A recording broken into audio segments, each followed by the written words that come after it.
আজকে আবার চলে গেল 200 কোয়েল পাখির বাচ্চা ময়মনসিংহে। আজকে হলো 23 তারিখ রবিবার। ফেসবুকের মাধ্যমে ফারুক ভাইয়ের সাথে পরিচয়। ফারুক ভাই ওনার হচ্ছে ফুফাতো ভাইয়ের জন্য আমার খামার থেকে 200 বাচ্চা নেওয়ার জন্য পরামর্শ দেয়। ফারুক ভাই সরাসরি উনি ব্যান নিয়ে চলে আসে, সাথে উনি আসে এবং ওনার একজন ফ্রেন্ড আসে। তো ওনারা দুইজন আমার খামারে এসে দেখার পর বাচ্চাগুলো ওনারা পছন্দ করার পর 200 বাচ্চা আমি এগুলো প্যাকেট করা শুরু করি। আমাকে এই বিষয়ে হেল্প করেছে অনেকে, আমার ছোটো ভাই যারা আছে যেমন আসিফ, নোমান, সজীব, রায়হান সহ অনেকেই হেল্প করেছে।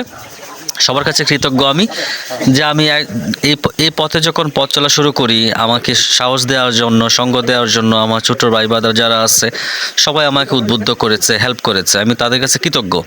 তো যাই হোক, আমি ওনার জন্য ফ্রেশ দেখে, সুস্থ সবল দেখে ওনার জন্য 200 বাচ্চা হচ্ছে রেডি করি। উনি হচ্ছে ক্যারেট নিয়ে আসছিল, আমি কিছু ক্যারেট ওনাকে দিয়ে দিই। ক্যারেট বন্দি করার পর গুনে গুনে একে একে আমরা হচ্ছে এই কোয়েলগুলো ওনার ব্যাগে আমরা ভরতে থাকি, অর্থাৎ ক্যারেটে ভরতে থাকি।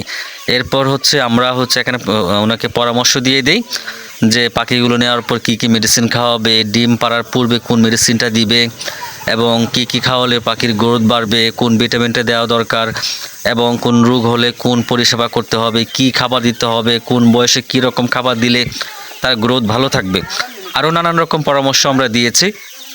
তো এই পরামর্শ শুধু যারা পাখি কিনে তাদেরকে না, নতুন যারা খামারি হয়, যারা পরামর্শ জানতে চায়, আমি চেষ্টা করি তাদেরকে সর্বাত্মক সহায়তা করার জন্য।